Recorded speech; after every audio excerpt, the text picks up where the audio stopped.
Welcome to Space Train. What if I told you that special diet with compounds contained in green tea and carrots can restore working memory? A diet containing compounds found in green tea and carrots reversed Alzheimer's-like symptoms in mouse genetically programmed to develop the disease.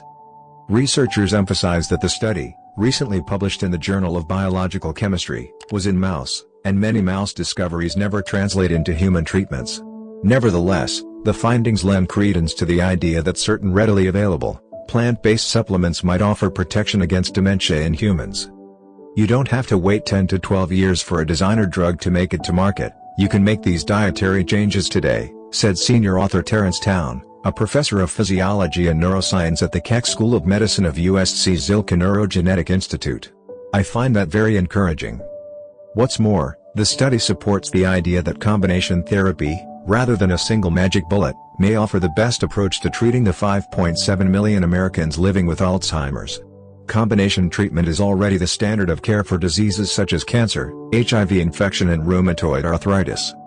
For this study, the researchers took a look at two compounds, EGCG, or epigallocatechin 3-gallate, a key ingredient in green tea, and Fa, or ferulic acid, which is found in carrots, tomatoes, rice, wheat and oats. The researchers randomly assigned 32 mouse with Alzheimer's-like symptoms to one of four groups with an equal number of males and females. For comparison, each group also contained an equal number of healthy mouse. For 3 months, the mouse consumed a combination of EGCG and Fa, or EGCG or Fa only, or a placebo. The dosage was 30 mg per kilogram of body weight, a dosage well tolerated by humans and easily consumed as part of a healthy, plant-based diet or in the form supplements. Before and after the 3-month special diet, scientists ran the mouse through a battery of neuropsychological tests that are roughly analogous to the thinking and memory tests that assess dementia in humans.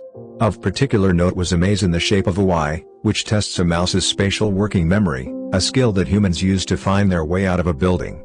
Healthy mouse instinctively explore each arm of the Y maze, looking for food or a route to escape and entering the 3 arms in sequence more often than by chance alone. Impaired mouse can't do this as well as their mentally healthy counterparts. After 3 months, combination treatment completely restored working memory and the Alzheimer's mouse performed just as well as the healthy comparison mouse, Town said. How did it work? Town says one mechanism appeared to be the substance's ability to prevent amyloid precursor proteins from breaking up into the smaller proteins called amyloid beta that gum up Alzheimer patients' brains. In addition, the compounds appeared to reduce neuroinflammation and oxidative stress in the brain, key aspects of Alzheimer's pathology in humans. Town said he and his lab will continue exploring combination treatment, with a focus on plant-derived substances that inhibit production of the sticky amyloid beta plaques. That's all today. Follow our channel for more amazing stuff.